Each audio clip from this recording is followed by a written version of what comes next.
L'info du Grand Lille en continu. Adrien Lanois.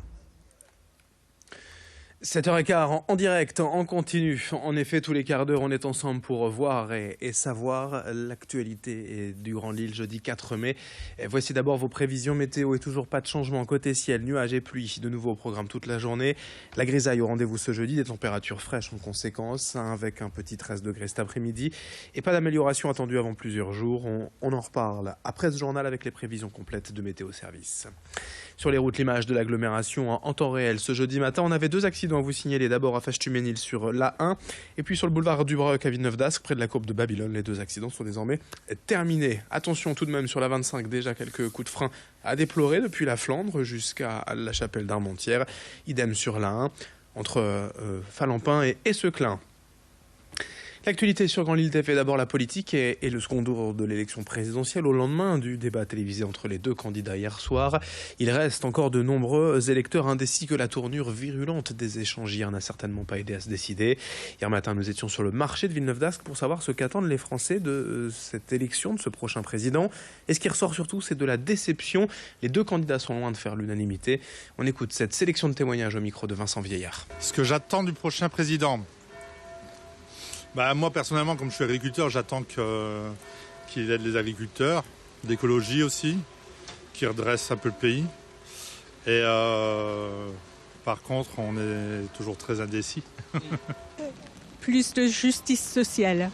Avant tout de l'efficacité, parce que jusqu'à présent, depuis plusieurs décennies, on a des dirigeants totalement inefficaces, irréalistes, et on a besoin de vraiment quelqu'un qui obtienne des résultats. Pas la même chose que le précédent. De l'écoute envers les indépendants et après on se débrouille de toute façon, donc voilà. Des changements, ce qui n'est pas le cas pour les deux candidats actuels.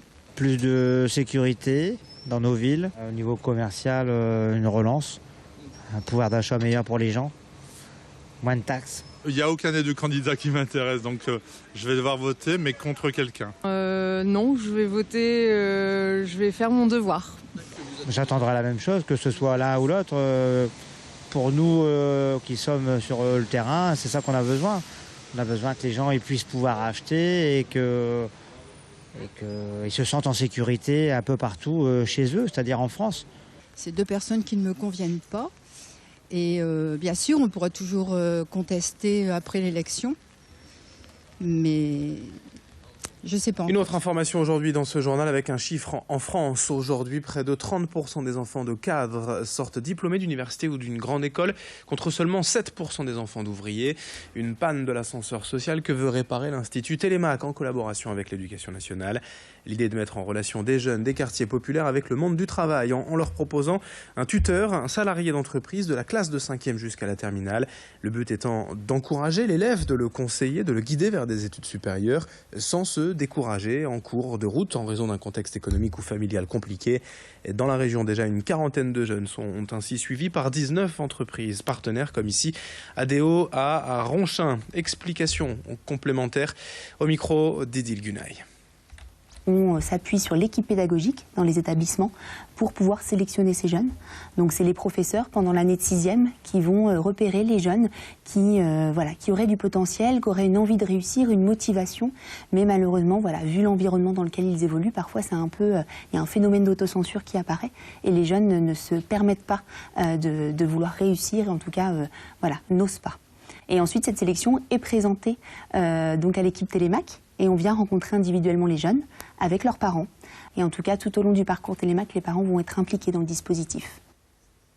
Et sachez que Télémac recherche constamment d'autres entreprises partenaires pour renforcer ce dispositif d'égalité des chances. Toutes les infos sur internet institut-telemac.org. Dans ce journal également, le grand angle de la rédaction aujourd'hui consacré aux enfants de Tchernobyl. 31 ans après la catastrophe nucléaire, des familles de la région continuent d'accueillir chaque été des jeunes nés dans cette région de Tchernobyl, dans les environs de la centrale contaminée. C'est le Secours populaire du Nord qui est à l'origine de cette opération, censée aider ces enfants à respirer le temps de quelques semaines un air plus sain, manger des produits non infectés par les radiations. En 30 ans, près de 2600 enfants sont ainsi venus dans la région, comme ici dans cette famille à Roubaix où s'est rendu Idil Gunaï. Elle s'appelle Alivia, elle vit en Biélorussie. Cet été, elle passera un mois ici à Roubaix, chez Eric et son épouse, ainsi que leurs 7 enfants. Une famille qu'elle visite depuis maintenant 5 ans et au sein de laquelle elle se sent désormais comme à la maison.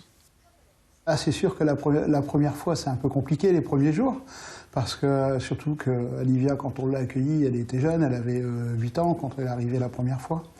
Et donc elle ne parlait pas un mot de français. Nous, on parlait presque pas un mot de russe. Donc on apprend à parler par les gestes, à se faire comprendre. Petit à petit, elle a appris à comprendre le français et on utilise, quand on n'y arrive pas, on utilise des outils informatiques. Bon, il y a des traducteurs qui marchent bien sur Internet. C'est bénévolement qu'Éric et son épouse accueillent la petite Alivia, une démarche sociale en faveur des victimes de Tchernobyl, car 31 ans après la plus grande catastrophe nucléaire du XXe siècle, sur place, les sols restent contaminés. Alors comme chaque année, cet été, Alivia aura droit à sa cure de jouvence. Ce qu'attendent les enfants, c'est de manger des produits frais, parce que là-bas, ils sont très chers en raison de la pollution. Elle prend des couleurs, elle est un peu plus rouge et un peu moins blanche quand elle s'en va. Et oui, elle prend un peu de poids, oui, tout à fait. Oui. On l'emmène à la mer aussi, parce qu'elle vit à plus de 3000 km de la mer. Donc la mer, elle ne connaissait pas avant de venir en France. Donc même quand il ne fait pas forcément beau, c'est quand même un événement, la mer, pour elle. Changer d'air, d'environnement, de nourriture pendant un mois, c'est le délai nécessaire pour préserver l'organisme des radiations encore présentes en Biélorussie. À Roubaix, Alivia est attendue pour le mois d'août et c'est toute la famille qui se réjouit déjà de ses retrouvailles avec la fillette. Alors pour rappel, la Fondation Secours Populaire du Nord continue chaque année, chaque été, de rechercher des familles d'accueil pour ces enfants d'Ukraine et de Tchernobyl. Tous les renseignements sur le site internet du Secours Populaire du Nord. 7h22 ce matin, en direct sur Grand Lille TV. Nous sommes le jeudi 4 mai. Voici dans un instant vos prévisions météo franchement maussades de cette semaine, de cette fin de semaine. Et l'infotrafic en temps réel également dans une poignée de secondes. À tout de suite.